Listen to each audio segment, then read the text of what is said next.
Okay, right side के movement से right side का ear positively action potential generate करेगा. There will be no positive action potential generation in the left ear. This action potential is taken via vestibular branch of vestibulocochlear nerve to the 8th cranial nuclei, the medial nuclei, the medial vestibular nuclei. Medial vestibular nuclei से information आई आपकी 6th cranial nerve पे contralaterally.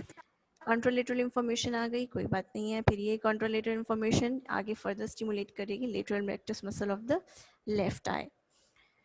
Next है आपका left ear. Left ear में कोई action potential generation नहीं था, तो फर्दर आगे भी कहीं भी इंफॉर्मेशन लेके जाए, लेकिन इंफॉर्मेशन लेके नहीं जाएगा because there is no action potential. So there will be no abduction और no contraction of the lateral rectus muscle. 6th cranial nerve जो है ये 3rd क्रेनियल न्यूक्लियस से बात करेगा. बात करने के लिए फिर से ये कॉन्ट्रालेटरल जाएगा, अपोजिट साइड में जाएगा. जैसे ही अपोजिट साइड में जाएगा तो याद रखिए जो आपका 6th क्रेनियल नर्व था वो लेफ्ट साइड का स्टिमुलेटेड था. लेफ्ट साइड का स्टिमुलेटेड था, तो अब ये किसको करेगा, राइट साइड के 3rd क्रेनियल न्यूक्लियाई को एक्शन पॉजिटिव एक्शन पोटेंशियल पहुंचाएगा. और ये पॉजिटिव एक्शन पोटेंशियल जो नर्व होती है ये साके सप्लाई करेगी मीडियल रेक्टस को. वैसे तो ये सप्लाई करती है सुपीरियर इन्फीरियर रेक्टस को भी, लेकिन यहाँ पे यही है कि एक नर्व के कुछ फाइबर्स होंगे, वही फाइबर्स पोटेंशियल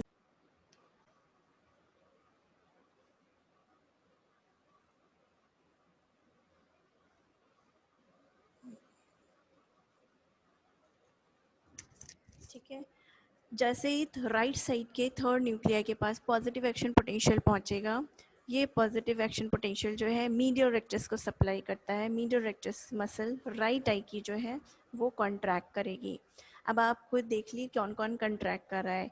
लेफ्ट आई की लेटरल रेक्टस मसल कॉन्ट्रैक्ट कर रही है और राइट आई की मीडियल रेक्टस मसल कॉन्ट्रैक्ट कर रही है. अब आप अपने आप को सीधा बैठ के राइट साइड में अपना सर घुमाएंगे. अब कुछ भी नहीं याद रखना है, बस ये याद रखना है कि लेफ्ट आई की अगर लेटरल रेक्टस मसल कॉन्ट्रैक्ट करेगी तो आपकी आई का मूवमेंट क्या होगा लेफ्ट साइड में, एबडक्शन टुवर्ड योर ईयर. तो आपकी left eye toward your ear move करेगी. Coming to the right eye, right eye में कौन सी मसल कॉन्ट्रैक्ट कर रही थी, मीडियल रेक्टस. तो मीडियल यानी नोज की तरफ जो होगी, मीडियल रेक्टस मसल का जब कॉन्ट्रैक्शन होगा तो राइट आई किस साइड मूव करेगी, towards the medial side, towards the मतलब अपोजिट डायरेक्शन जिसमें हम बैठे थे. ठीक है. सो अगर आपको वापस वहाँ जाना है तो दिस प्रूव्स कि हाँ इनर्शिया एग्जिस्ट करता है, यानी हम जिस डायरेक्शन में पहले बैठे हुए थे हमारी आई कोशिश करती है कि हम उसी डायरेक्शन में रहें. तो ये वाला प्रोसेस होता है. ठीक है. Coming to the next part, लेकिन this is a very fast process. ये इतनी जल्दी होता है कि हमें फील भी नहीं होता है कि अच्छा ऐसा कुछ हुआ या नहीं हुआ, बट इट हैपन्स. लेकिन उसके बाद क्योंकि आपने अपना सर घुमाया है तो आपके पास वजह है, ज़रूर आपको उससे कुछ देखना होगा. तो आपके ब्रेन में सिग्नल्स आते हैं. ये सिग्नल्स कहाँ से आते हैं, क्योंकि आपके सबकॉन्शियस लेवल में जाते हैं, यानी कॉर्टेक्स में है.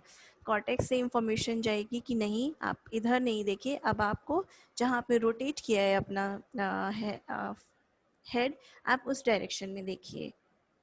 ठीक है. सो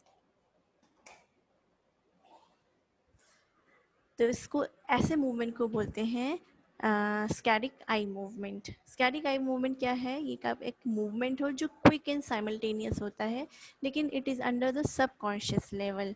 अगर आप नहीं सोचेंगे कि आपको मूव करना है तो वो नहीं मूव होगा, लेकिन आप चाहते हैं आपके सबकॉन्शियस लेवल में जाएगा, that is the cortex level में जाएगा और वहाँ से इंफॉर्मेशन आएगी. इंफॉर्मेशन कैसे आएगी अब हम वो देखते हैं. अभी तक बस एक अगर याद रखेंगे कि राइट साइड हमारी मूवमेंट थी. ठीक है. तो यहाँ पे से first right 8th cranial nerve का राइट साइड स्टिमुलेट होगा. 6th क्रेनियल नर्व जो थी वो पॉजिटिव थी लेफ्ट साइड की और ऑक्यूलोमीटर पॉजिटिव थी 3rd की. ये हम पुरानी बात करें. Coming back to the saccadic eye movement. Saccadic eye movement में आपके कॉर्टेक्स से इंफॉर्मेशन निकलती है जिसे हम बोलते हैं फ्रंटल आईलिड फील्ड. ये कुछ एरियाज होते हैं जो कंट्रोल करते हैं. सो जो इस चीज़ को कंट्रोल करता है कॉर्टेक्स में उसे हम बोलते हैं frontal eyelid field.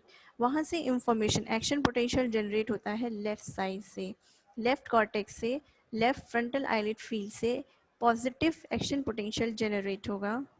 Sorry, negative एक मिनट, ये जाएगा आपका सेम साइड में, ओके सेम साइड में जाएगा तो ये कौन सा होगा, ये होगा नेगेटिव, क्योंकि आपका 6 क्रेनियल न्यूक्लियस लेफ्ट साइड की पॉजिटिव थी, तो आपको इसको नेगेटिव करना है to avoid abduction. So information from frontal eyelid field जो है ये यहाँ से नेगेटिव फीडबैक जाएगा, यानी नो एक्शन पोटेंशियल जनरेट होके आएगा एक स्पेसिफिक टाइप ऑफ न्यूक्लियाई में, that is called as paramedian pontine reticular formation. हम पढ़ चुके हैं रेटिकुलर फॉर्मेशन ब्रेन स्टेम में होता है, तो वहाँ पे एक स्पेसिफिक न्यूक्लियाई प्रेजेंट होता है जिसे हम बोलते हैं पैरामीडियन पॉन्टाइन। ये पैरामीडियन पॉन्टाइन नेगेटिव फर्दर जो इंफॉर्मेशन है या आपका एक्शन पोटेंशियल है जिसे हम कहते हैं नील एक्शन पोटेंशियल, वो पास करेगा आपकी left side of 6 cranial nuclei में। और 6 क्रेनियल न्यूक्लियाई हमें पता है किसे सप्लाई करता है, it supplies the lateral rectus. Now there is no action potential generation, so there will be no action of the lateral rectus muscle. Lateral rectus muscle काम करना बंद कर देगा, जो पहले कर रहा था अब वो काम करना बंद कर देगा, because there is no further action potential है। Coming to the right side, action potential जो है कॉर्टेक्स से आएगा जनरेट होके, and the information will be taken to the paramedian pontine reticular formation of the right side. Right side से ये further 6 cranial nuclear को positively action potential pass करेगा। This positive action potential जो यहाँ पे आया है that will be taken to the lateral rectus muscle of the right eye. अब यहाँ पे कौन एक्ट कर रहा है, लेटरल रेक्टस, राइट आई का लेटरल रेक्टस जो है वो काम कर रहा है, जबकि लेफ्ट साइड का नहीं कर रहा है। बाकी जैसे 6/3 से बात करती है वो वैसे ही बात करेगी, कॉन्ट्रालेटरल जाएगी। तो राइट साइड जो है, लेफ्ट से स्टार्ट करते हैं, लेफ्ट साइड का जो है आपका 6 क्रेनियल न्यूक्लियाई, ये इंफॉर्मेशन लेके जाएगा 3rd क्रेनियल न्यूक्लियाई के पास। नेगेटिव एक्शन पोटेंशियल है which is further taken to the medial rectus, negative है तो will be no contraction of the medial rectus. अब यहाँ पे एक मसल तो कॉन्ट्रैक्ट कर रही है तो नॉर्मल सी बात है दूसरी को रिलैक्स करना ही पड़ेगा। Coming to this part, positive action potential generate हुआ है 6 क्रेनियल न्यूक्लियाई के पास, contralateral it will move to the 3rd cranial nuclei, and 3rd cranial nuclei जो है that is oculomotor nerve supplies the medial rectus muscle। तो positive action potential की वजह से यहाँ पे कॉन्ट्रैक्शन हो जाएगा। नाउ जो मूवमेंट हो रहा है वो कौन सा हो रहा है, राइट आई का लेटरल रेक्टस जो है वो कॉन्ट्रैक्ट कर रहा है और लेफ्ट आई का मीडियल रेक्टस। अब अपना फेस टर्न कर लीजिए, फेस टर्न करके अपनी आंखें जो हैं वो लेफ़्ट साइड में मूव कीजिए, जो हमारी पहली वाली पोजीशन थी। अब उस पोजीशन में आपको क्या करना है, आप फील करिए कि आपकी राइट साइड जो आई है उसका लेटरल रेक्टस मसल कॉन्ट्रैक्ट कर रहा है, तो राइट आई में एबडक्शन होगा और लेफ्ट साइड में मीडियल रेक्टस मसल जो है वो एबडक्ट कर रही है तो उसका एडक्शन होगा। एक आई एबडक्ट कर रही है, राइट आई एबडक्ट कर रही है, लेफ्ट आई एडक्ट कर रही है। सो आपकी जो आई विजन है, आपका जो गेज है वो किधर जाएगा, that will be on the, जिस साइड आपने अपना फेस टर्न कर रखा है that is on the right side. तो ये वाला जो मूवमेंट होता है जो अपने आप होता है, लेकिन हमारे सबकॉन्शियस लेवल में हमें पता है कि ये काम होना है, that is called as static eye movement. ठीक है, किसी कोई प्रॉब्लम तो नहीं, आज समझ में आया? एक बार इसे पढ़ लीजिएगा, पढ़ना कुछ नहीं है इसमें, एक बार समझ लीजिए एग्जैक्टली आई मूवमेंट का है मेन। जब भी आप हेड को रोटेट करते हैं तो यूजुअली आपकी बॉडी में कोई मूवमेंट नहीं होता है कि आपके हाथों को मूव करना है, आपके पैर को। What is exactly included in the head is the eye part. Eye है जो मूवेबल है तो उन्हीं को ही मूव करेंगे आप, इसलिए एंगुलर रोटेशन के वक्त जो भी मूवमेंट होता है that is all regarding your eyes.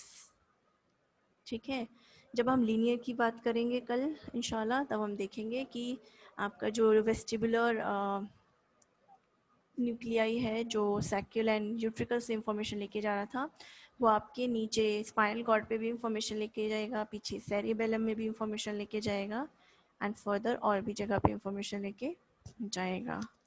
ठीक है, if you want me to continue further तो बताओ, या फिर क्लास यहीं पे छोड़े?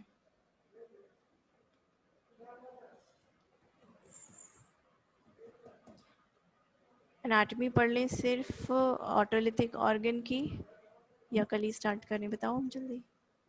मैम कल स्टार्ट करेंगे। ओके फाइन, चलो। कल मैम। Cool.